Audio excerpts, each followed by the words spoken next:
Hello and welcome to this Oscar special episode of the AM Film Podcast. So basically, we're going to run through all the categories and see what we think deserves to win. Unlike last year when we were all wrong because of the bad choices that they made. So I'm joined by Daffy today. Hello, hello. Thank you very much for having me on again. Thank you for coming on. I'm also joined by Daniel Stewksbury. Hi Callum, thanks for inviting me back again.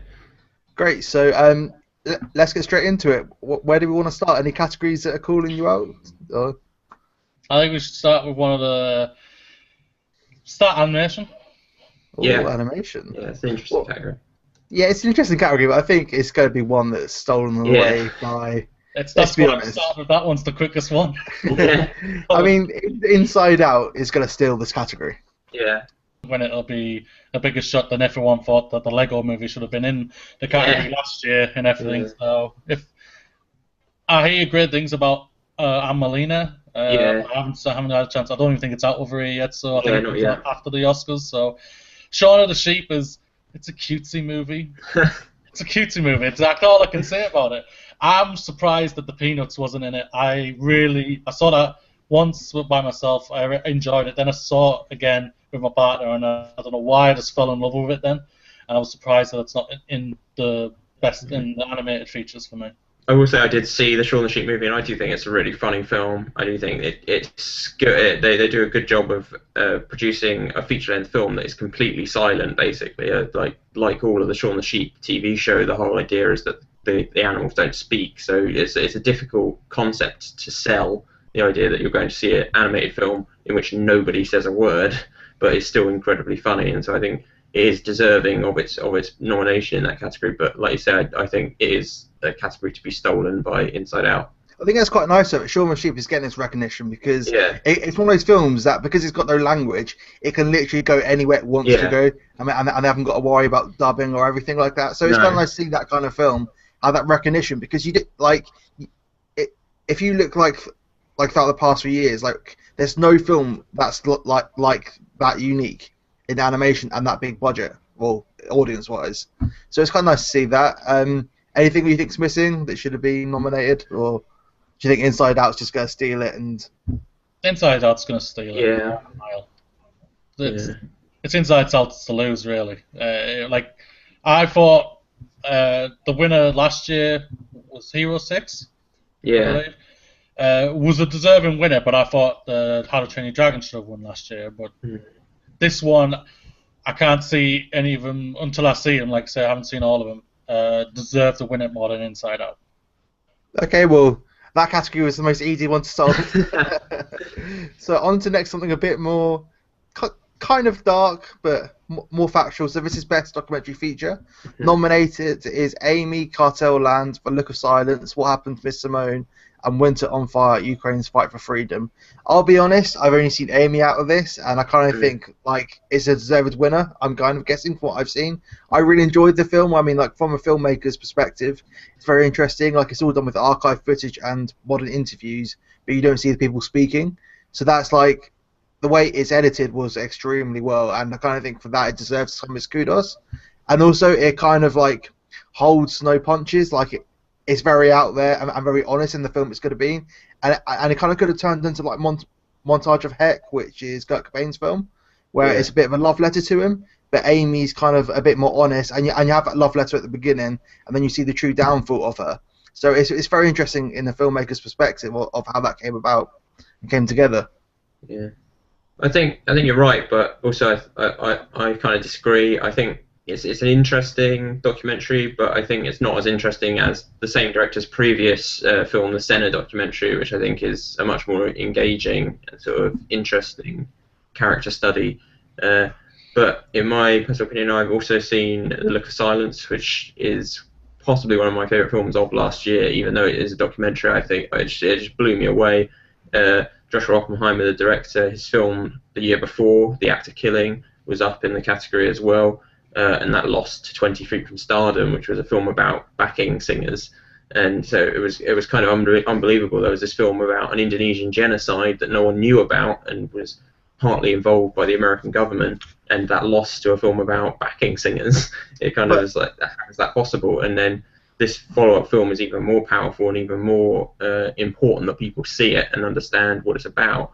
And I am nervous that it is going to be beaten out by a less impressive documentary. I mean, like, that's one of the problems with the documentary category, is that you've got all these stories behind them, but do you judge it on how important the story is, or do you judge it on how important the film actually is as a piece of work? Well, I think it is both, but I think Look of Silence fulfills both. I think its topic is incredibly important. It's something that's still happening today, but I also think in terms of a visual piece, it's incredibly well composed. The editing is brilliant. It looks amazing. The whole sort of concept behind the film is a brilliant idea as well, and I think it just has more power than the Amy documentary, which feels very televisual to me. It feels very sort of matter of fact, sort of going through the points about who she was and this is what happened, and it doesn't feel very sort of engaging. Okay, Daffy, have you seen any of these? What are your thoughts? Yeah, I haven't seen any of these. I've heard about Amy's. My partner says it's absolutely fantastic, but I have not seen any of these yet. So I hear that it's probably more like Inside Out. It's Amy's to lose, really, I hear. But that's what I'm only going off what I hear and read online and everything. So I would say it's probably Amy going to win it. But I think I've heard about the Look of Silence, but I haven't watched it either. So and I don't know about the other three. So. Well, it looks like a two-horse race really between Amy and Look of Silence for me. I mean, you've got that problem that me and Dan were literally speaking about, whether the subject matter is more important than the film. So I do kind of think it's going to come down to that, and I kind of think Amy's more accessible for the Oscar voters. I mean, if you would sit down and kind of watch a film for enjoyment, I think Amy's the easier choice out of that rather than The Look of Silence, because it's quite a heavy topic. So maybe... I will say that, but before going into the Oscars this weekend, the director Joshua Oppenheimer has made the documentary Look of Silence free online, available on YouTube for everyone to watch. The full feature-length version of the film, which kind of shows you the fact that he's less interested in selling the film and commercializing the film, and it's about making the issue at the center of the film visible to everyone. And so I think it's a very powerful comment that he's made by doing that. Yeah, definitely interesting, because he's basically answered that problem of whether the Oscar voters it's too hard of a subject. So basically it's there for the voters to have a look at. It just depends on whether they can make the effort. And which is one of the downfalls of the Oscars. Yeah. They don't have to see every film to vote, but who knows? So between Amy and The Look of Silence for Best Documentary. So moving on shortly. Let's jump to Best Film Editing. So for this we have The Big Short, Mad Max Fury Road, The Revenant, Spotlight, and Star Wars The Force Awakens. What's jumping out for you, Daffyd? The ones that I think it's a two-horse race more than anything, and I think that is between The Revenant and Mad Max Fury Road. Okay, why? Because The Revenant, it's one of the, for me, it's probably one of the best films of the year. But it's edited so well. I loved everything about it, really, of how those continuous shots and everything what worked really well, and it was very seamless. Mad Max Fury Road, I do not like that movie. I was so annoyed that got nominated for so many films. Yes, I can hear the comments already. But I'm a big enough man to say it looked beautifully. It was edited fantastically. It was seamless and everything. But those two are the ones I think it's gonna be between those two. I think a lot of the film editing, the cinematography and everything it's gonna be between those two films more than anything. See, I mean, for The Revenant, for me, The Revenant, it's a brilliant masterpiece of a film that I never want to watch again. But I kind of feel it could have been tighter in its editing. I mean, I do appreciate everything, and basically obviously the main thing that stands out about that film is basically after the battle, and then the camera switches, and then you see the new field of changes. I mean, that kind of editing is amazing, and we've seen it in Birdman. But I kind of think Birdman had much better editing in how it was together than this, because this felt very fat in all the shots and everything. But then, how much can you do if you're going for these long shots? So it's a bit do you judge it on just the editing or the editing with the director of the film? So it's a very odd thing. So I'm not too sure about the Revenant. I mean, the lighting was amazing, and I presume like quite a bit was done in that in post in the editing. So maybe a few brownie points for that. But for me, like the Revenant and editing, I don't really think it deserves it. What do you think? I think I agree with you, Callum, on the fact that I think out of all of the technical elements, the editing in the Revenant is the least well done element. I think the cinematography looks amazing, the performance is amazing, the direction is amazing, but I think the editing, in terms of relating it to what you're saying about Birdman, I think it's weaker than what they did in Birdman. I think a lot of those fluid shots where they clearly cut together multiple movement shots, it's very obvious where those cuts are in comparison to Birdman, where I think they did a much better job of hiding where those edits were. But personally, I think David's right. I think that it'll probably be between with Mad Max will definitely be up there as the as one of the front runners. But I also think The Big Short is in with a really good chance, because that film is all about the editing. Like the narrative is formed out of the way they sort of sharply contrast imagery and they jump cut between things, and it's always about making you aware that you're watching a film, but also making you aware of the issue that's at the heart of the film.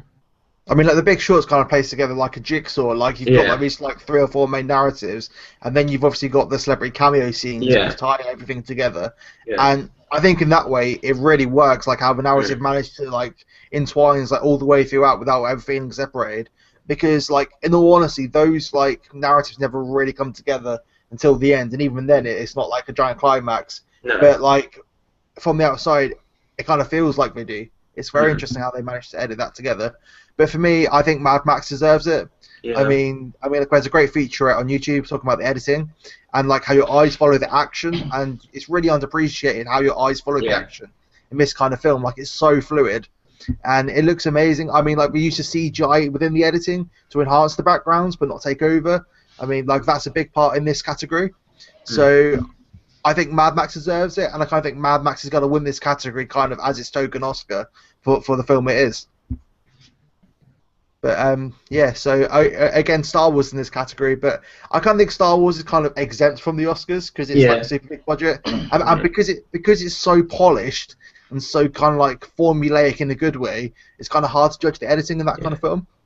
Yeah, and I feel like the award should be there for helping art cinema or non-mainstream cinema engage with a wider audience, and I feel like that already has an audience. It doesn't need to win lots of awards to garner an audience of a fan base even. I feel for Spotlight, we never talked about that. It was a good film, but we'll come to that when we're talking about Best Picture. So on to Best Production Design. So for this we have Bridge of Spies, The Danish Girl, Mad Max Fury Road, The Martian, and The Revenant. But for me, before we start going into this, where is Star Wars? If Star Wars needed an Oscar award, it would be for this category. The production design is amazing for this. I mean, like all the props, all the sets, all the ships that were built for real or near enough real. It just seems like that deserves to be in this category out of any of them. Yeah, and the detail that they went into recreating things from the previous films, things like the Millennium Falcon, which was built from scratch to scale in every detail. It's like the amount of work that goes into that. People just don't understand that's months and months of development just to build that on its own. It's a huge amount of work goes into that film. It does seem to be like a massive snub for Star Wars. Like out of all of them, it should have been this category for me. But have you got any thoughts about Star Wars not being in this, Stafford, before we delve into the actual nominees? I see where you all guys are all coming from. I guess you could have given it to it because there's probably not the Revenant, Bridge of Spies. I don't think that should be actually in it, but you could have maybe given it to Star Wars. But it's like Star Wars was so, like you said on the previous category, it's so big out there and everything. It doesn't need the recognition for the Oscars. I see where you come from with the productions, the design. It was phenomenal. It was the big thing for everybody that these are real sets, not like the prequels or anything like that. Don't say that word on this podcast. Prequels. The P word. The film shall not be named is what we should have been referred to as. So that's how I consider it. I think it's probably might go to Mad Max again. Mm. Yeah, totally agree. I mean, like if you go and watch the feature, The Cars of Mad Max over at the Angry Microwaves YouTube.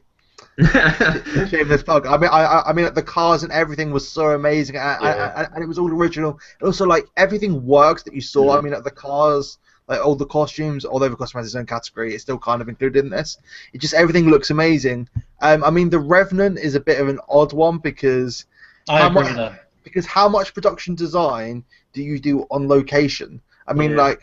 I kind of get you go out scouting. Like, they built the fort at the end of the film, and they also built the church that you see when he goes into the ruined church. That was all built on location. Yeah, but like the fort just seems a bit like you could walk into a theme park and you would happily see like that kind of setup. It just seems like all the other films on there is something extraordinary, rather than the Revenant was about the people, not about like what was around them. Yeah.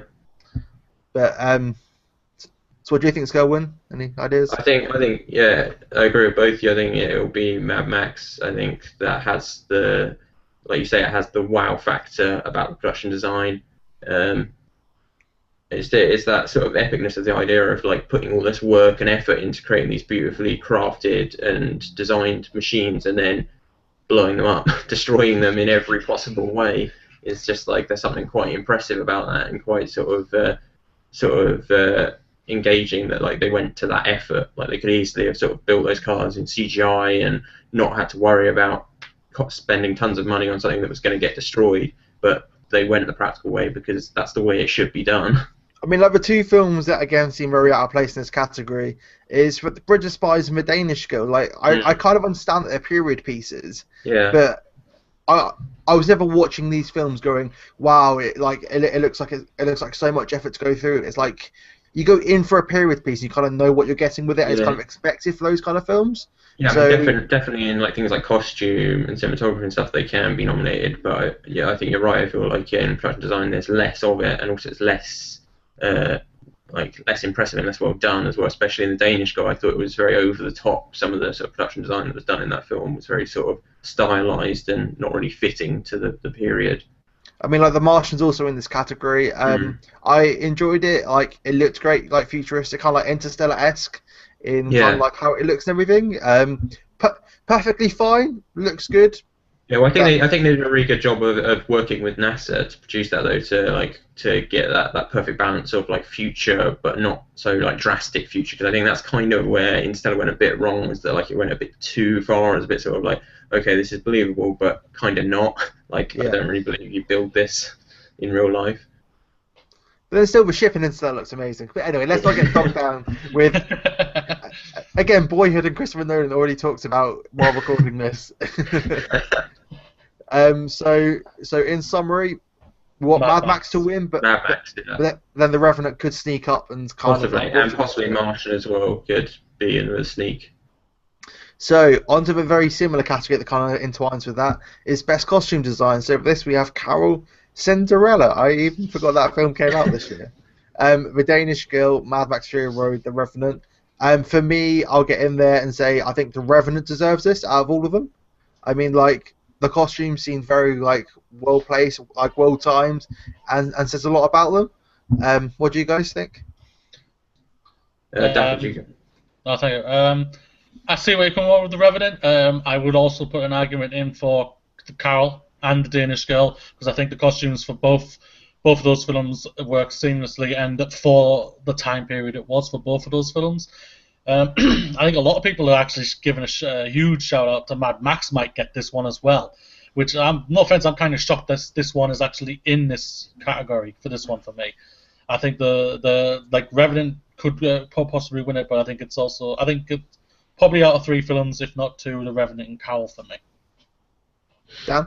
Yeah, I think Carol and Mad Max for me, I think had the best looking costumes because I think Carol does a really good job of being really not only decade specific about its period costume, but also like yearly specific. Because if there's a behind the scenes video online about them talking about how they went to so much detail to get the costumes exactly right, in the sense that this film is set just after the 40s, and so it's not into like full-on 50s era costume. And a lot of like 50s, 60s films get that wrong. They go very sort of bold with the look of the film. They got this very sort of bleak, almost bland, sort of just coming out of sort of post-war look of costume, and so they got that spot on. And in terms of Mad Max, I think there's an immense amount of detail to those costumes. Like, even though a lot of the costumes are very minimal, they're usually sort of just spots of armor, like shoulder guards or belts or buckles or suits of armor, and things that are very sort of small amounts. But the detail within those is really like impressive and really characterful. Really defines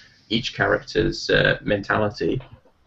Yep. So again, Mad Max, Danish Girl, maybe those two like battle out, but yeah, I think Carol as well is in there. Carol.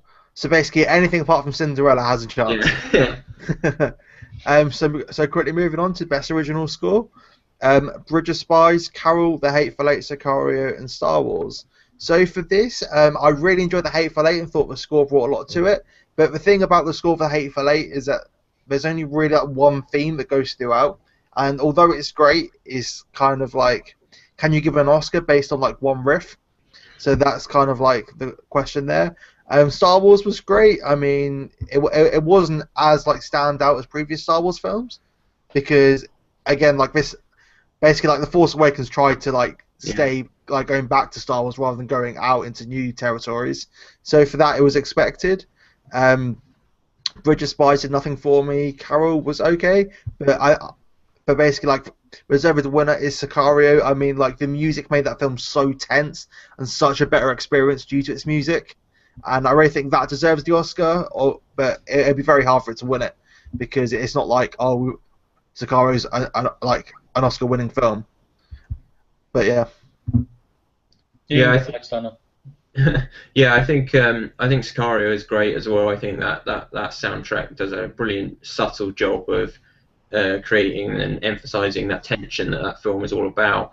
But I think as well, I think you'd be wary to win this award when you're up against Erica Morricone, like a legend of musical composition in that Hateful Eight score, which, yeah, like you say, isn't huge and isn't lots of tracks and lots of complex music, but it is a powerful soundtrack in the same sense as like John Williams' score is as well. But I think you're right. I think if it's going to something that isn't a classical composer like those two, I think you're right. I think Sicario does have the most interesting of those scores. David? I think the Hateful Eight will win it, but I would prefer Sicario or Carol to win it. Sicario, like, I completely agree with you. It's so intense. Like, when I was in the cinema, I was gripping my seat with the music itself. It was so intense. But Carol's I actually thought was very good. It just, with everything what was going around on, especially the ending scenes, but throughout most of the film, it was throwing me into such emotional. I was like almost at tears sometimes on this film, and I couldn't believe it. I was like, oh my god, what's going on here? But no, I think it's Hateful Eight will win it. I think Sicario and Carol should win it. Yeah, I think you're right there as well on Carol. I've got to mention Carol. I think that is a beautifully sort of underrated and sort of subtle score. It doesn't. A lot of scores feel like they have to be in the forefront. They have to sort of take over in specific scenes, but that film just constantly sort of runs under the whole film and really sort of emphasises that emotion. But I will throw in one thing is I don't believe Bridge of Spies should be on this. I believe Creed should be on this, because I think Creed's score is fantastic as well. Great. So could be anyone's game for that one, really. So on to a very short category, which is best makeup and hairstyling. Mad Max, the 100-year-old man who climbed out a window and disappeared, and also is a mouthful to say. And The Revenant. So for me, it's between Mad Max and The Revenant. Yeah. But I kind of think Mad Max has that little edge forward. I mean, like the makeup on all the characters there, like with all the faces, everything, just gives that like so much more to that environment and story, and kind of tells like that extra bit of detail that you want from that kind of film. So for me, it would be that. So, you two, what do you think? Yeah, it's Revenant or Mad Max. I think The Revenant more than anything, because just of how everything was for that film and everything, but Mad Max, I think, could win it. Definitely could win it as well, because of everything what you just said there. The makeup and everything is so outrageous, but it works for that film so great. Even though I just didn't like it that much, I can't take anything away from all the technical achievements that it makes. And this one, it deserves the nomination, if not the win, as well, just like The Revenant. Yeah, I think the special effects makeup in The Revenant, especially Leo's scars from the bear attack, are done so effectively. Like, you really feel that when you see those in the film, you really feel the pain of those wounds. But I still think, as a whole piece, I think the makeup in Mad Max is more impressive. There's a lot more of it, and a lot more sort of detail and character. Again, like the costume comes through in in the detail of the makeup. Great, so we think Mad Max should win, but then The Revenant could also have an equal chance. I think The Revenant has a better chance than Mad Max because I think it's more seamless for me. The Mad Max is so outrageous and out there, and you see it. Revenants, you don't see it as much, and that's what makes it better for me. Okay, before we go forward, how more interesting would this race have been if The Revenant wasn't released? Like, it kind of gets it every year, like when one film swipes it. I mean, like last year, it was more like of an equal footing, but this year it seems like The Revenant's just going to wipe it. It would have been such a different race if that film hadn't come out. Yeah, let's hope Inarritu doesn't make a film next year. So on to a very heated debate, I'm guessing it's going to be. So best visual effects. So for this we have Ex Machina, Mad Max Fury Road, The Martian, The Revenant, and Star Wars The Force Awakens. Let me go straight to you, Dan. Well, for me, I think it should be Ex Machina, because I think, in the same way as what Decker was saying about the seamlessness of the Revenant's makeup, I think it's the same thing with the visual effects in that film. The way that they blend Ava, the AI robot's special effects, into the actress Alicia Vikander, who plays her, is so seamless. Like, after sort of the first 20 minutes of seeing her on screen, you completely forget that you're watching something that's a visual effect. You completely believe her as a real like physical robot on screen, and it's such a convincing combination of performance and visual effects. But also, I think with a shot there is The Martian, because that film does such a good job of envisaging a world that we have visuals of. We know what Mars looks like, but to create it in the real world and create it so convincingly, the film does such a good job of that. So, Daffy, visual effects? For me, it's... Like I say, I did not like this movie, but Mad Max is so... You seem very self-conflicted about this. Oh, so all the elements... No, I'm not conflicted. Trust me, I thought... The action is brilliant on it. I won't deny that. I really thought, hey, the action's really good. Story's boring the shit out of me. Wait, there's a story, Mad Max Fury Road. Yeah, no. I haven't found it yet. But no, it's just because of how seamless it is for it. And The Martian, agreed. I thought what you said, Dan, was absolutely perfect, basically. That they replicated Mars so great and made it so seamless, was brilliant. The Revenant, I thought, was a little weird one for me. Like, the only true visual effect is the bear. And it's only in for... The bear's going to win this Oscar by itself. It's in there for 10 minutes and that's it. But Ex Machina, it is so seamless and everything. So, but for me, I think it's probably is... I don't think Ex Machina is going to win this. Would be a shame, because I did enjoy that movie, even though it didn't meet my best films of the year list. It just missed out. But it'd be, for me, it's Fury Road or The Martian. Yeah. I will say as well that I think in terms of The Revenant, I think all the money on the visual effects in that film was definitely spent on that bear, because the later scenes where you see visual effects in that film, they just look so bad. They're so clearly visual effects. Like the scene near the end where you see the sort of field of buffalo, they're so clearly like created in a computer. None of those are convincingly real buffaloes. It's like they're clearly like all their time and work went into creating that first effect, and then they had no money left to do everything else. I mean, like, for me, it's a two-horse race between Ex Machina and Star Wars The Force Awakens. Again, I kind of think Star Wars is being snubbed because it's Star Wars and it's kind of above the Oscars, or below, depending on where you fall. I mean, like... Star Wars I don't think Star Wars will win at all. I think Star Wars does those visual effects with those stupid technical aliens was so bad. Oh, no, let's just... terrible. I've erased that from that film. Entire movie. You can't just pick... one part. He's got to go for the entire movie. And yes, for the most part, it was very good. But for the most part, for me, it's not good enough. Mad Max and The Martian and Ex Machina were perfect throughout 99% of that movie. Revenant and Star Wars was not. I mean, like The Martian, I was watching it and I was just, it was believable, but it wasn't that step extra. I mean, like some of the things you see in Star Wars is amazing, and also bearing in mind if we're going off progress from CGI from the prequels to this, sorry, the films that are not named, it's a great growth again to what they used to achieve. I mean, like it just. Like, all the CGI in that film is so photorealistic. I mean, like, the Millennium Falcon race through the tunnels is all CGI. I mean, like, there's a great video you can watch, and it shows, like, what's built upon what. But for me, I kind of hope Ex Machina gets it over Star Wars. I mean, I love Ex Machina. It was kind of snubbed in the BAFTAs in the majority of the awards, and I kind of hope this gives it a new lease of life. I mean, for the budget it was made on, it's incredible. I mean, like, it was literally a tiny team that works on visual effects. It looks great. I mean, there was no green screen in the film with the suit. It was all just that metallic thing. I mean, it was built on top of that. So that's very impressive how they did that.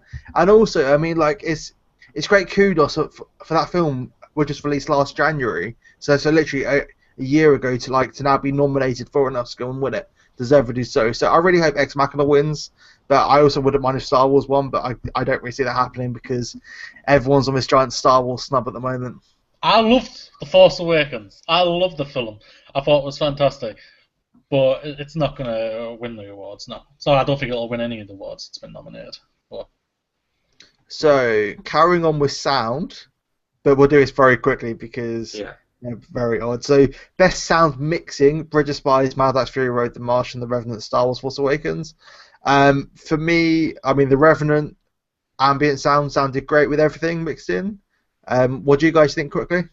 I think Mad Max is good as well. I think that has so much going on in terms of sound all the time, and you still manage to sort of make everything still made clear. So I think that's an incredible sound mix to me. And Dafford, quickly. Yeah, it's probably Mad Max or The Revenant. Again, they both to make both films work. The sound mixing was very well done for both of them. So I think it's poised between them. And outside chance, maybe Star Wars, but no, I don't think so. Okay, well now to best sound editing. Kind of similar but slightly different. Mad Max Fury Road, The Martian, The Revenant, Sicario, Star Wars Force Awakens. For me, again, I would love Star Wars to win this. For sound, it sounded amazing in an IMAX theatre. Literally, like, everything was so well edited together. It just worked so well. And also, like, with Star Wars, like, the majority of the sounds were created, so that's quite an interesting point to go with there. But I also think Sicario, it would be nice to see Sicario win for sound editing because, yet again, it was so tense, and to get that perfect balance of voice sound effects to come together, it's deserving of an Oscar.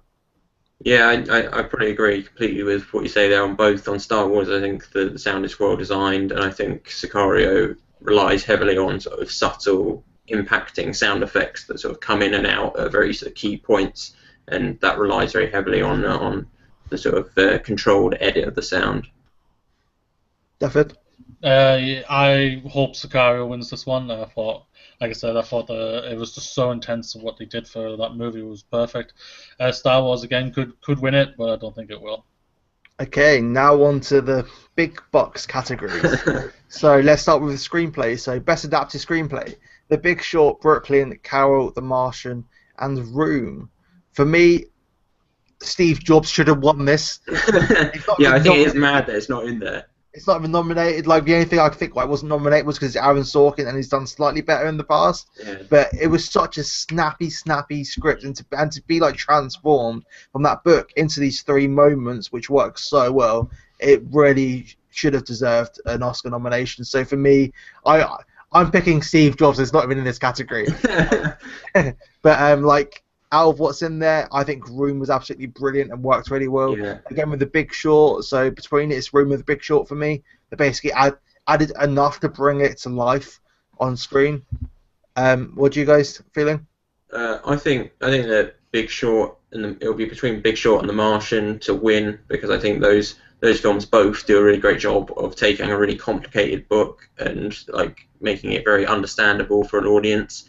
And both of them doing that just so well. But I also think that, like you, I thought Room was a really brilliant adaptation of a really complicated book, a really difficult to adapt book. But also as well, Carol was a really well adapted book from a very old book, a very early book that was addressing a very contemporary issue, and sort of being able to adapt that in a way that it felt both classical and period, but also very contemporary and addressing something that's very relevant to now. I thought that was done really well. Great, David. I think it's between The Martian and The Room. Room with everything. How it's one of the best movies, no doubt about it, for me. The Martian I thought was so well done because I just recently read it before the film came out, and it's so funny. I didn't think they would they be able to transfer that over properly for the film, and it worked for me personally. I thought The Martian was such a funny film, but everything, the drama and everything worked really well. The Room is such an intense film, like so intense, like the first hour, and then it's so emotional in the last hour. I thought it worked really well. Can we just make a point that you talk about Room, not The Room, because The Room is another film that we shouldn't be talking about. Yeah, Room, not that, not The Room, not that film, not that. No. It's a very interesting category. I kind of think it's a very balanced race, and anyone could make the final stretch for that film. I mean, like Room has the performances, which is what makes that film, not particularly the script. So you kind of factor in that. But yeah. So moving on to best original screenplay. Again, I'm going to pick a film that's not even nominated. The Hateful Eight should have been in this. It was such a great original screenplay. I mean, it would work on stage and on screen. And it was so well put together. I don't really know why it was excluded for this for some reason. But anyway, I'll stop moaning about things that should have been in this and not. I mean, like, so altogether we've got Bridge of Spies, Ex Machina, Inside Out, which is quite surprising, Spotlight, and Straight Outta Compton. For me, I would love to see Ex Machina in there, or Spotlight could win. I mean, it probably will win Spotlight out of all of them. But I think the thing that really annoys me about this category though is that technically I feel like 3 of those films, even though they are original films, are kind of based off of real events and real stories, and so even though they are embellished for a film, there are so many other films this year, like you say, Hateful Eight and other films that were truly original and completely sort of original and sort of creative ideas, that it seems weird that only 2 of those films to me really should be in that category, and that's why I think that Inside Out will probably win it, which will be a real sort of good thing for animation to see it win a category outside of the animation category. But I think also should be Ex Machina as well, because I think that is a detailed and incredibly well executed script that you can just keep coming back to and watching that film again and again and seeing and hearing new things in that script. Great, so I think it's probably between Inside Out and Spotlight. Spotlight was very different films. That's true. Inside Out is like such an emotional ride, and for what you go through in that film, it's really well done. And Inside Out, it's like, if you don't know what's happened on this or what happened, which I didn't really know much about until I saw it, and it was so intriguing and so intense for me. I thought it was really well done. So I think it's probably between them. Ex Machina could nick it though. Great. So now on to Best Supporting Actress. So Jennifer Lacey. Wait, I'm not going to edit that. Jennifer Jason Leigh, The Hateful Eight, Rooney Mara, Carol, Rachel McAdams, Spotlight, Alicia Vikander for The Danish Girl, and Kate Winslet for Steve Jobs. I'm going to go with Alicia Vikander for Ex Machina.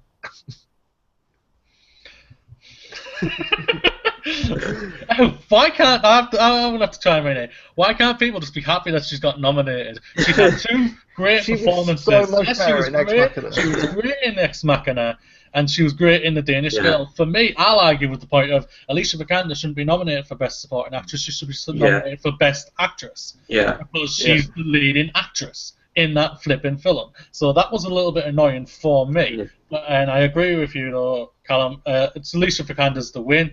I don't think she's going to lose it. I think she's going to win it. Kate Winslet might actually nick it. I'm hearing a lot of buzz for her for Steve Jobs, and she was very good in Steve Jobs. But I'm so surprised and disappointed and there's not a lot of buzz for Rooney Mara in Carol. Yeah. But she worked so well with Kate Blanchett. Like, she sometimes outdid her. And that's how, and you're not hearing anything for her, but Alicia Vikander was, for me, the best thing in The Danish Girl, and Eddie Redmayne was fantastic, but she outdoes him. I mean, like, the Oscars has this weird thing of not particularly rewarding an actor for a certain film. I mean, like, the big one is Leonardo DiCaprio for The Revenant this year. He's probably going to win, but it's mainly based on his back catalogue, I kind of think. Like, there's so many better performances that he's had that isn't won for. So I kind of think that would work in Alicia Vikander's case, because she had 2 great films out this year, and then those votes may come together into this one. Like, thinking how great she was overall as a supporting actress this year. I mean, like, apart from her, nothing really stands out. Like, Jennifer Jason Leigh seems to be getting a lot of talk, but for me, she was a bit too kind of like comical, kind of like comic booky in Hateful Eight, and she kind of stood out for me. I thought she was a little over the top for me personally. I was a little surprised she got nominated. I thought she was good, but I didn't think she deserved the nomination. I'm exactly the same. Like, she was that bit too much in that film, which kind of doesn't really. I know that's all what Tarantino films are like. All the characters are so outrageous and everything, but there's outrageous and there's working well, and like the ones who have been nominated and won before, those are the performances that deserve the win. And I think this one, I don't even think hers does not even deserve the nomination. Great, so yeah. Odd category. No one really stands out apart from Alicia Vikander, so hopefully it'll be hers. So now on to Best Supporting Actor. So for this, you have Christian Bale for The Big Short. That was a really weird. That was me. I was rubbing my hands. Sorry, that was me. I was kicked off for it, and I suddenly heard that noise. So I was like, "What the hell is that?" So Christian Bale for The Big Short, Tom Hardy for The Revenant, Mark Ruffalo for Spotlight, Mark Rylance for Bridge of Spies, and Sylvester Stallone for Creed. For me, it has to go to Tom Hardy. Like, I walked out of that film thinking he was the best actor in that film, but he says a lot about that film because DiCaprio's has so much press. But for me, DiCaprio's performance would have been nothing without Tom Hardy's. You really, really hate him. Like, he's a vile person in that film, and that drives that film so much. And without him, I don't really think this film would have been as up there as it is in this Oscar race. So all down to Tom Hardy for this. He deserves it. So many great performances over the past year, apart from Legend, which was crap. So crap, but he was good in it. Yeah. Well, half his performance was good. He was great in both roles. Anyway, so that's another topic. But for me, Tom Hardy deserves this hands down. I'd be very disappointed if he walks out without an Oscar on that night. Yeah. Well, I think that it's probably. Like, I agree with you that I think Tom Hardy should probably win it, but I think it'll probably go to Mark Ruffalo because he won the BAFTA the other week, and I think he's getting a lot of press and a lot of build around that role in Spotlight. So I think they're expecting a lot from him to win it. But I also think that Christian Bale in The Big Short was a really good performance as well. I feel like that was a really empathetic character, someone you could really bond to, as someone who was sort of disliked really by everyone around him and only sort of present for his job and for his ability at what he was able to do. I found his character really quite sort of engaging as a character, more so than I think than Mark Ruffalo. Great, so Tom Hardy needs to win. It's Adrian, it's Stallone's, baby. Sylvester Stallone deserves this nomination. Deserves to win. He deserves to freaking win. I can see your face. It's a bit like giving an old man a pat on the back going, "You've done well in this life, here's an Oscar." Like, I don't care. He was brilliant in Creed. Tom Hardy probably deserves to win it. I will not deny that. But it's Stallone. I think Stallone will win it. I think Stallone deserves to win it more than anything. Tom Hardy's got years ahead of him, like Leonardo DiCaprio. He'll win one eventually. Christian Bale shouldn't even be in this category for me. Mark Ruffalo could win it. A lot of people are talking about Mark Rylance. Rylance was so good in Bridge of Spies. He could actually take it, I think, more than anything. But nah, Stallone. I'll cry if he doesn't win it. Do you know what needs to happen? A fist fight between Tom Hardy and Sylvester Stallone. Oh, yes, man. That needs to happen. That needs to be happening. Yeah, definitely, yeah. I agree with you there. But no, I think Hardy probably will take it. and it'll be fair play to him. Everything what you said, Callum, was spot on. Probably. Everything is all on Leo right now. There's no doubt about that. But I also think that's maybe why he probably won't win it. Oh, so it's Stallone versus Hardy in the boxing ring of the Oscars. I think we say we give it to both of them, and then we take it out backstage and they fight for it. So anyway, on to Best Actress. So we have Cate Blanchett for Carol, Brie Larson with Room, Jennifer Lawrence for Joy, Charlotte Rampling for 45 Years, and Cerise Ronan for Brooklyn. This is probably going to be the easiest category of them all. Brie Larson, hands down, done, sorted. Let's move on to the next category. I say that I think also as well. I think Cate Blanchett's performance in that, although it's very good and a great performance. Although the only issue with that is that she has won a lot before. She's won a lot of Oscars before, so I think they may breeze over her in the sort of reverse sense to why they're going for Leo this year, is because he's never won before. I think it's the same sense for Cate Blanchett, that she'll probably get ignored because she's won so many times before. But maybe she'll become the Meryl Streep. yeah. But then Saoirse Ronan as well could be a surprise in there, because Brooklyn is building a big sort of storm behind it in America. But no one's really seen Brooklyn. Like, if you ask the majority of the people, no one's gone out and watched it. It's just like from the trailers, it came across so average as a film. Yeah. And I kind of think, like, if you have the chance to see that or Room, you got to go and see Room because it's new and exciting. So again, with the voters for that, it may struggle in that. But I think Brie Larson's. Yeah. Do you know what? No, I was going to make a stupid bet, but it's the Oscars that anything could happen. So I'm going to retract that. What I was like to offer. So Dafford. Until I saw Room, Cate Blanchett was my favourite to win it. There was no doubt about it. But Brie Larson, what she does in that film it's absolutely breathtaking. It's absolutely, you're so floored by her. And she's been winning everything. She has won, I think, every single award leading up to the Oscars. So, like, if she doesn't win it, it'll be the biggest snub probably ever, especially as she's won every other award. Cate Blanchett, she's the new Meryl Streep. Always brings her A game for everything. Like, I cannot wait to see her in the next Thor film. I think that's going to be brilliant. But no, it's Brie Larson's. But another person, I'll say one thing. I love Jennifer Lawrence, but she should not be in this category this year. Joy, I thought, was a boring movie. What? I didn't like Joy. I didn't like it. I thought it was boring and crap. And I enjoyed it it was a perfect Sunday afternoon film you could just go and watch and you would enjoy. But in no sense should it be in the Oscar race at all. I mean, I agree with you there, and I don't think she should even be nominated. The only reason that she's in there is because it's David O. Russell and Jennifer Lawrence again, and those two automatically get a pass. Kind of like Steven Spielberg and Tom Hanks. No one's going, "Oh, The Bridge of Spies is amazing." It was a fine film. It was great, but like. Some pairings have that automatic pass of the Oscars, like Steven Spielberg, Tom Hanks, Jennifer Lawrence, David O. Russell, and now Alejandro Gomriti. He just seems DiCaprio. It's what I mean. Like, and yet again, like Martin Scorsese, like those pairings just seem to automatically get into an Oscar, and I think those two have had that this year. I mean, like the only real shock of that is Quentin Tarantino not having that relationship this year. Because he was kind of leading that way, but like these relationships automatically get in them, and it's kind of sad to see that. But anyway, after that rant, also let's take a minute out to appreciate that Jacob Tremblay should have got Best Supporting Actor. Oh hell yeah, definitely.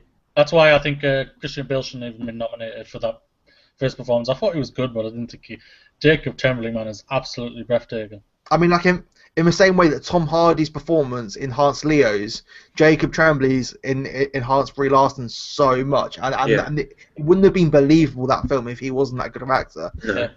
Taking that kind of risk for like young child actor to be in that big of a film, which was needed, but it must have been a very like cautious like task picking him.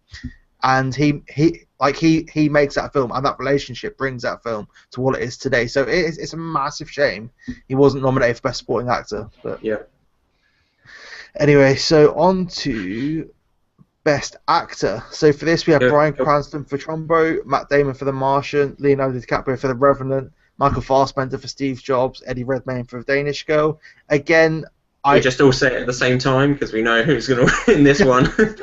So Leo's going to run away with this. Michael Fassbender for Steve Jobs. I would absolutely love for him to win over DiCaprio. Like, I really appreciate DiCaprio, but I think for him to go down history for winning an Oscar for The Revenant would be a great disadvantage to him. I mean, he's great in it, but I know he can do so much better, and I kind of want in the history books. Yeah, it feels like a pity prize a bit, as if it was like, oh, we're sorry, we've never given it to you before. Here you go. I mean, and Steve Jobs, well, not Steve Jobs. I mean, Michael Fassbender was brilliant as Steve Jobs. Yeah. And I would love to see that, but let's be honest, DiCaprio's gonna win. Yeah. I also think Damon's performance in The Martian is a really good performance as well, because he balances sort of emotion and comedy really well in that character. Although he does have the advantage that he's speaking directly to the audience through like point of view camera for like pretty much half the film. But that's not what the Oscars look for, though. Like, the Oscars don't look for that perfect balance of drama and comedy. Like, I really wish it did. Yeah. But like, it literally looks for like how hard an actor has pushed himself. Yeah. Which is why DiCaprio's going to win for The Revenant. Yeah. But what's with all the hate towards Leonardo DiCaprio? Oh no! Oh my God! People, this guy. I'm going to get my mic up closer here. This guy deserves to win this. Fassbender is great, yes. Eddie Redmayne is great, yes. Matt Damon is great, yes. Cranston sucks, yes. Leonardo DiCaprio deserves this nomination. It's his best performance for me. I think he deserves to win and everything. So you think it's his best performance he's ever done? Yes. Just drop the mic there and walk away. I will say it's better than Wolf of Wall Street. That's for one thing. What, did you not like the Wolf of Wall Street? No, it's awful. It's an awful film. I really enjoyed that film. Oh good God, Daniel, you can go now. I mean, like, that's a whole topic what you've just dropped on there. You think that's his best? You're like the only person I know that thinks that's his best ever performance that he's done. No, I personally truly believe that. I do. I think he goes through so much, and he portrays it so well. I think it was fantastic. I really do. Fassbender is the close second. DiCaprio was basically an extreme total wipeout course, is what it was. Let's be honest. Even if people say he doesn't deserve it this year, he's winning it, guys. We don't care. He's finally going to win one. He's going to go up there and say, thank God I finally won one, and bugger off at the end. Yeah, at least he won't be in next year's nominations, that's for one thing. Yeah, we'll be given the Best Actress award. Yeah. Wait, let's go back. You think it's better than The Wolf of Wall Street, Django Unchained, which he was brilliant in. They didn't even nominate for Django. Oh, God's sake. Yes, and yes. Oh my God. It's like I've offended people on a... I'm very surprised. Did you enjoy his 5 words on screen then? I'm going to read the comments, and all I'm going to see is that big bugger, what's he talking about? Jesus, Callum, never bring him back on ever. So anyway, Daffin, I'm about to quit you out of this chat. See you later, guys. Bye. So DiCaprio's going in for Revenant. I would so love to be sitting there and for the name to be read out as Steve Jobs, because let's just imagine in that theatre the reaction. It would literally be groans going. People like, oh, what? I mean, DiCaprio would have to pull off the best Oscar-losing face he's ever done in his career. The internet would explode for like a month. You just would not stop hearing about it forever. That would break the internet, wouldn't it? It would break the internet more than anything ever will. But Fassbender was fantastic. Like, you right at the beginning, you do not see Fassbender, and he doesn't even look like Steve flipping Jobs, and that's a great achievement, and that's a fantastic. If Leo's wasn't coming this year, if Leo wasn't in the race, it would be Fassbender for me. But it's DiCaprio all the way. I think it's one of its best performance. I know that's a huge disagreement from everybody else, but no. I think Leo should have won one ages ago. We already know this. But, nah, Leo all the way. That's it. Well, you're wrong, so let's go to the next category. I'm right. Listen to your elder. I am right. The right people. So, anyway, quickly moving on before we have a giant fallout. So, Best Director, we have Adam Kay with The Big Short, George Miller with Mad Max Fury Road, Alejandro Inarritu for The Revenant, Lenny Abrahamson for The Room. Room, not The Room. Ugh. Very different films. And also we have Tom McCarthy with Spotlight. For me, no one really stands out in this. Like, I kind of think Danny Boyle should have had a shot for Steve Jobs, but he didn't. The Revenant's probably going to win this, but then maybe The Big Short will. Yeah. I can't think the votes will be split between The Big Short and Spotlight because they're very similar films and what kind of level they're at. So that will maybe split it to make way for The Revenant. I think that'll work against it, those two films being there. I think if one of them wasn't there, like, the other one would have a much better chance. So what do you think? I think, like you say, Revenant again is guaranteed. I think to win it. I think it's the Inarritu effect. It's just like he's won it like last year as well. It's going to happen again. But I think Lenny Abrahamson should be in there as well as a possible winner, because I think that he has so much skill and subtlety to the direction of that film that it just really sort of, it's so engaging on a really sort of like detailed level, and you're so focused in on these two performances, and I feel there's almost sort of a similarity between the sort of the focus of those films in the sense that like they're both really focusing on sort of individual characters, and but I think Room in a way slightly does that better. It engages you slightly more. Yep. Am I allowed to speak? You're allowed The Revenant for this one. I'll give you that. I don't think The Revenant will win this one. Ooh. Because he won it last year. That's my personal. That's what I think.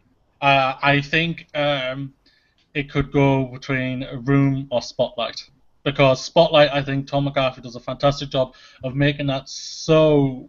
He had such a tough job for the subject matter. He had to make it interesting, and he did that for me. Room, I think Lenny did a fantastic job of everything. Like, you're in a small space for like most of the movie, and it's just so well done. Inarritu, he should win it, but I don't think he will win it. George Miller could win this. Yeah. Because it's such a technical achievement, and he's so loved right now. Adam McCarthy shouldn't even be in this. Oh, you're really going to get some tied here, aren't you? Yeah. I hated The Big Short. I did not like The Big Short one bit. Oh. I thought it was poorly directed. I don't agree with that. I thought it was terrible. I really, really hated that film. Oh, I completely disagree. I think that the saying about the focus of those two films, of The Revenant and The Room, I think it has to be said as well that the direction of Spotlight and of The Big Short is a challenge in itself as well, because it's directing on an ensemble cast, and they both do a really good job of allowing screen time and creating engaging performances for all of those characters within those two films, and so I think they are also deserving nominees in that category. I mean, like, The Big Short is basically The Wolf of Wall Street without the ego, is what that film is. Yeah, that's why I think it's better as well. That's why I think it's better, because it doesn't have the flash or the sort of selling that lifestyle as a positive thing, which it isn't. I mean, yeah, so I think The Revenant would win, but I would literally love for any of those other four films to win over it. I mean, like, I'll be walking out happy no matter what wins out of those five films. So, but probably The Revenant, let's be honest. Yeah. Anyway, so on to the big one where all the... I'm sorry. Did we do cinematography? Oh, no, crap. Thank you for reminding me. It's because it's in a really weird order. Went way out of order. I just remembered thinking, did we just talk about cinematography? So, let's backtrack to the category we missed earlier on, which is best cinematography. So for this, we have Carol, The Hateful Eight, Mad Max Fury Road, The Revenant, Sicario. Literally, any of those last four films would work for me. I mean, The Hateful Eight looked amazing, and using those Panavision 70 lenses that they used looks amazing. So maybe that, but Mad, literally, like, you guys can pick for that. I'll be happy with any of those four winning. Yeah, I think the obvious winner is going to be the hat trick of The Revenant. It's going to be Emmanuel Lubezki who will win it.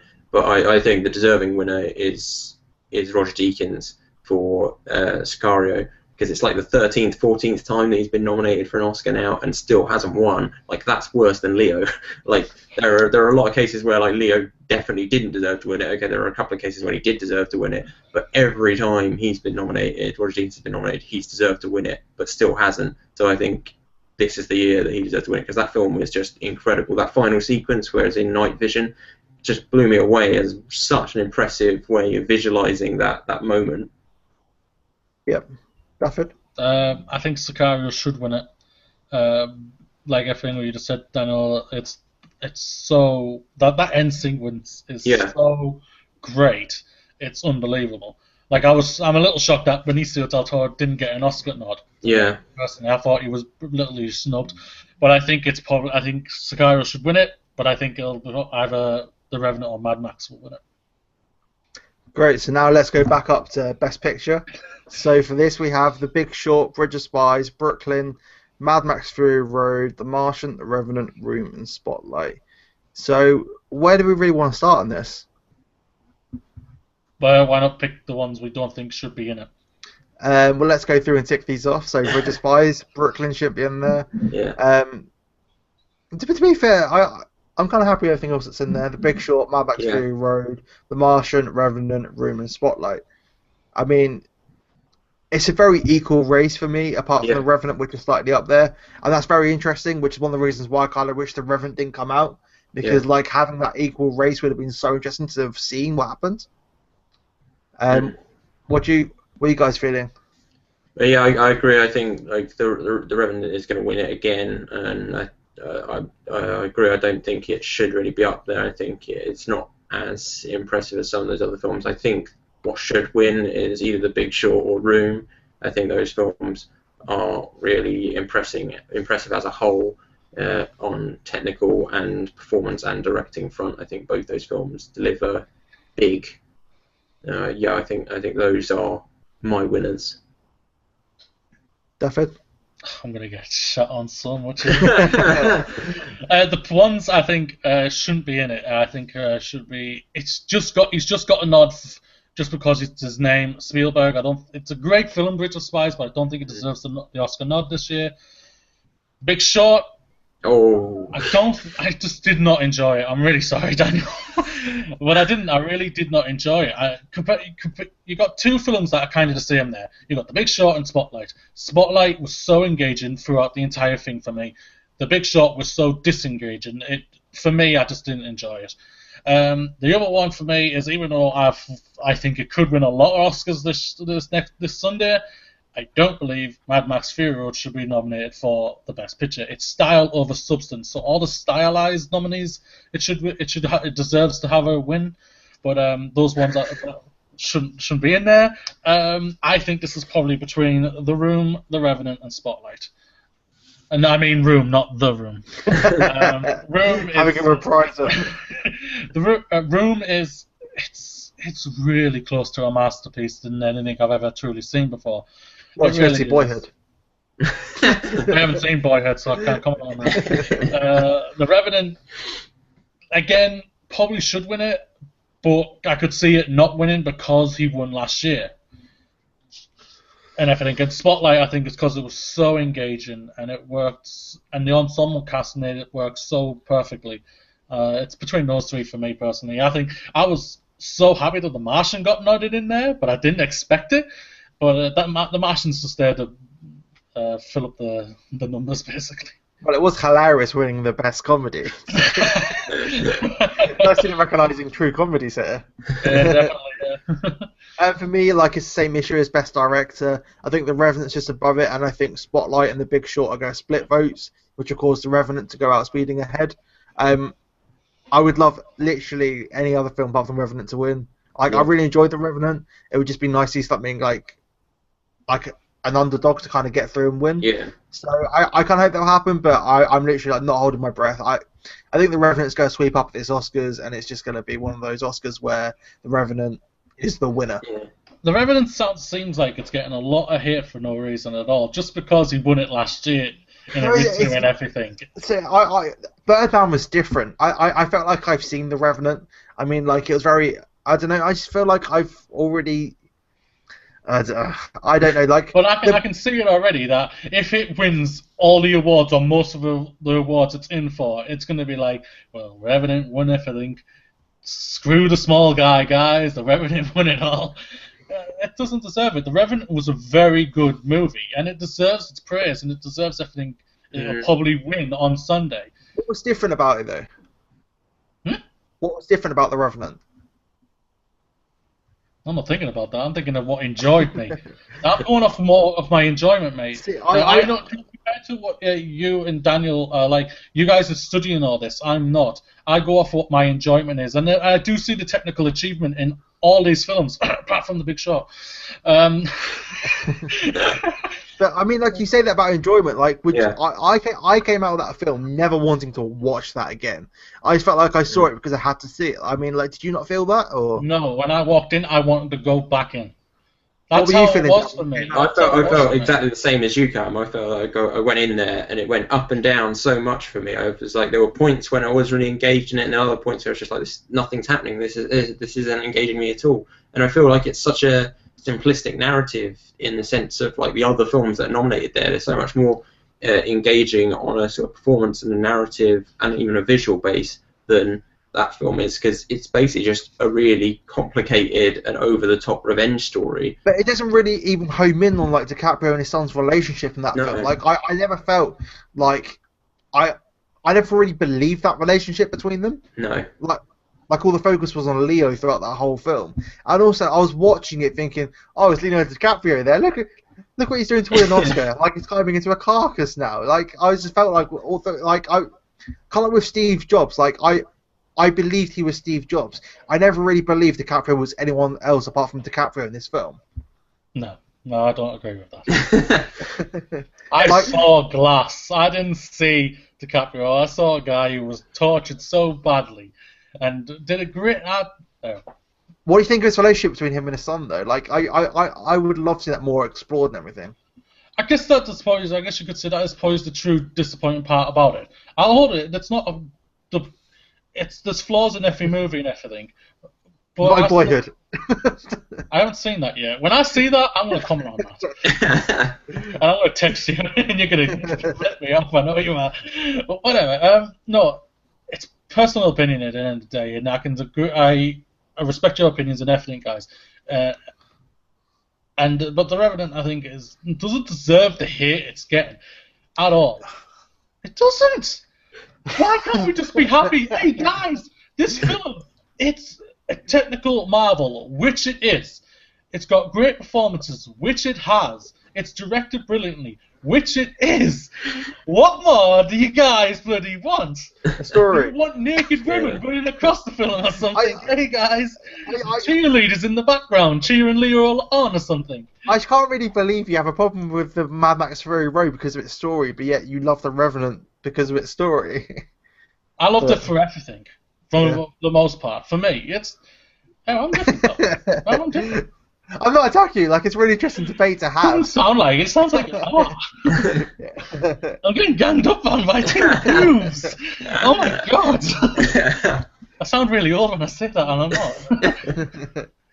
No, it's The Revenant is a great film, and I think it's deserving the accolades. And I respect and appreciate everyone's opinions that don't agree with me, but I don't care. I mean, like, I wouldn't be angry if it won. Like, I really do understand like why it's getting all this like buzz around it, but oh no, I think people will go crazy if it wins all the awards. I don't think that like. It's one of those films that I think had a better reviews about it before it was released. Like that trailer and the hype around it was so hard to build up to. Like, I think people feel slightly burnt because it wasn't everything. Yeah. But anyway, so The Revenant's probably going to win, and there's going to be lots of angry people on the internet. Surprise there. Yeah, surprise there. Yeah, surprise there. People on the internet. Most of them are going to be like every other day. Most of them are going to be in your comments aiming at me. So that ended on quite a weird ranting moment. So overall predictions for the Oscars. I've already said mine. The Revenant's going to win up, but I would absolutely love to have like surprises of these smaller films breaking through. Yeah, Yeah. I think a couple of surprises might happen, but I think it's for the most awards. I think it's going to be between Mad Max and The Revenant. I think the two lead performances in the male and female are a shoo-in for both of them. Yeah. Yeah, I think Revenant is going to storm it, like you both said. But I think there is a chance for some surprises in the smaller categories by things like Ex Machina for the screenplay, Roger Deakins hopefully for the cinematography, and also Look at Science for the documentary. I really have my fingers crossed that film does well. Okay, great. So the Oscars happen this Sunday, and we'll have a reaction video sometime next week, and we'll maybe do something on the night. We'll see. Stay tuned to our Twitters and Facebook. Search Angry Microwave.